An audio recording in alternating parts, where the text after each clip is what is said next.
How we doing, folks? So here we are at our 12th week of the semester.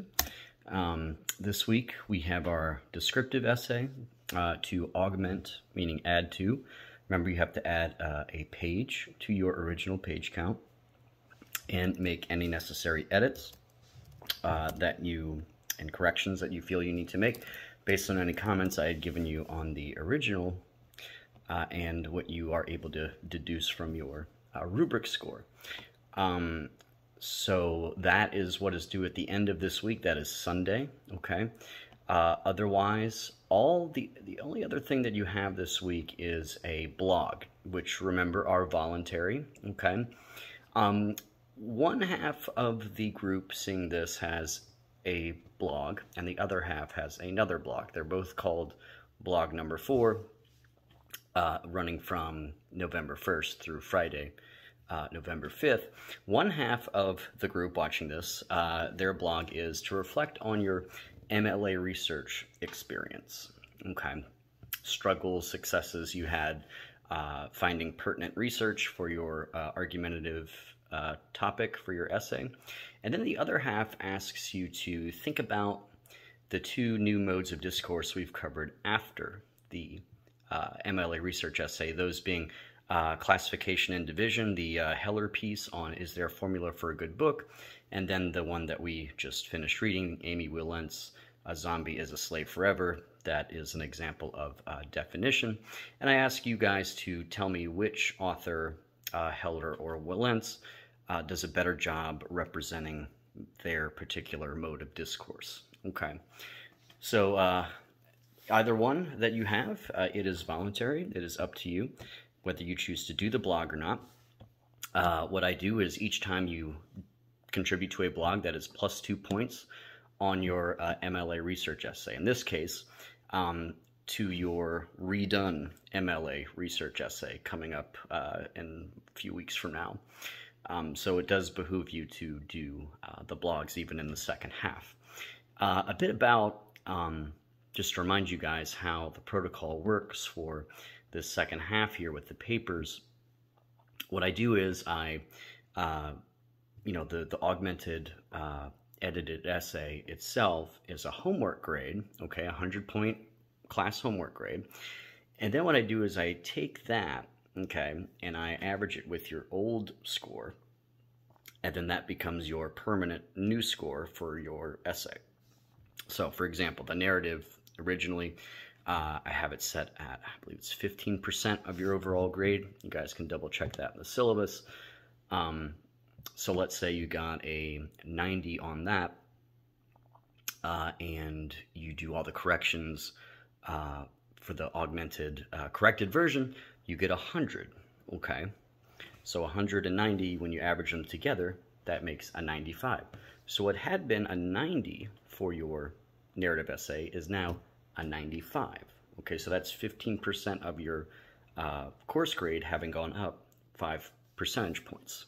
Okay, so that's, again, how it works. All right, so if you don't turn in an augmented corrected essay, that's a 0 for the classwork homework column, and I just leave your original score what it was. Okay, so even if you got like 100 on the original run, you still have to do a new essay. Well, not a new essay, you know what I mean. Add a page to your original essay. If you get 100, you don't have to make any corrections, you just add a page, okay? So, of course, your original score won't be bumped up any, but you'll still get that 100 for that class homework assignment of turning in the augmented corrected essay, okay? So just a reminder there of how the second half of the year works here. So that's it for this week. In terms of assignments, I'll be getting back those narratives towards the end of the week. It might be another assignment or 2 that I need to get to. As we get closer to the holidays, and never mind that, even before then, now, all this year, has been pretty hectic again. And, not that I'm an exception. We all have busy schedules, extracurricular activities, family, kids maybe, etc. But me having 111 students, 52 of you all, and then 59 at the middle school, it's a lot to keep up with, right? So this brings me to my next point. I've said in emails and maybe the last video that I am not fishing around in my emails for submitted assignments. The only exception is if you've made some previous arrangement with me, some extenuating, extraordinary circumstance where, you know, you had been planning this. I think one student had a cruise or something. Understandable. It had been planned for a year or whatever, so I opened up the assignment for this student and allowed him or her to work on that assignment. But what I am getting is, oh no, I miffed on turning in the whatever assignment in on time. I had all these things to do. You know, my intention is always good. I want you guys to do well, and my intention is to give you your score by sifting through my emails, but don't expect that, okay? The way things need to work is you turn in your work in the Blackboard assignment location, okay? So when I go to grade, it's all efficient and sensible. It's all lined up right there. I read, I assess, I grade, on to the next one, on to the next one, okay? So don't expect me to go, even though my intention is to help you out.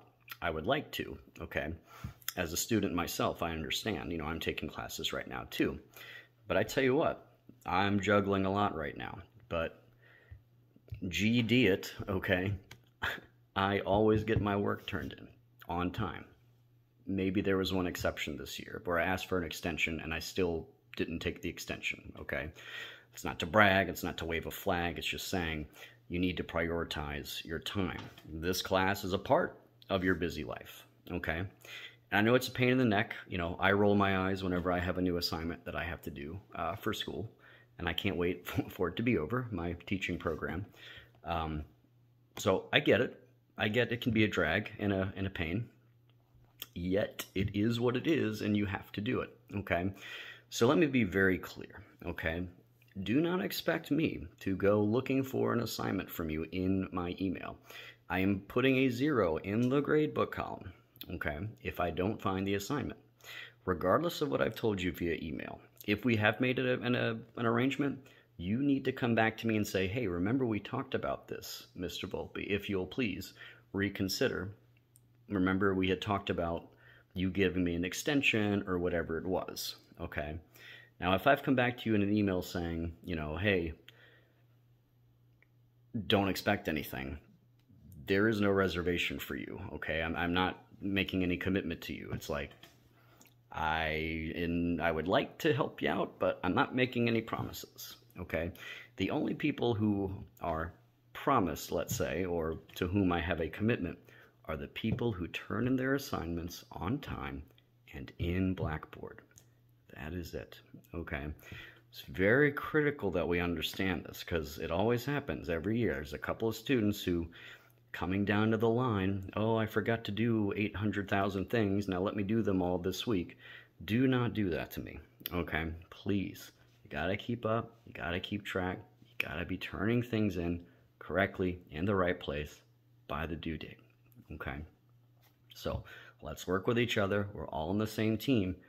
But I am not going on a wild goose chase in my emails looking for missed assignments from you, all right?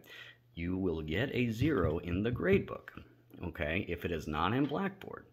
Now, you could remind me, hey, we talked about this previously. You said you would, you know, help me out, okay? And I'll look in my email and verify it if it's true or not, okay? Other than that, though, and regardless, you get a 0 in the gradebook. What I'm saying is it's up to you to remind me if we had made some previous arrangement, given you an extension, whatever. That is your responsibility to keep track of. I have enough to keep track of, okay? So I just want to make that very, very clear, all right?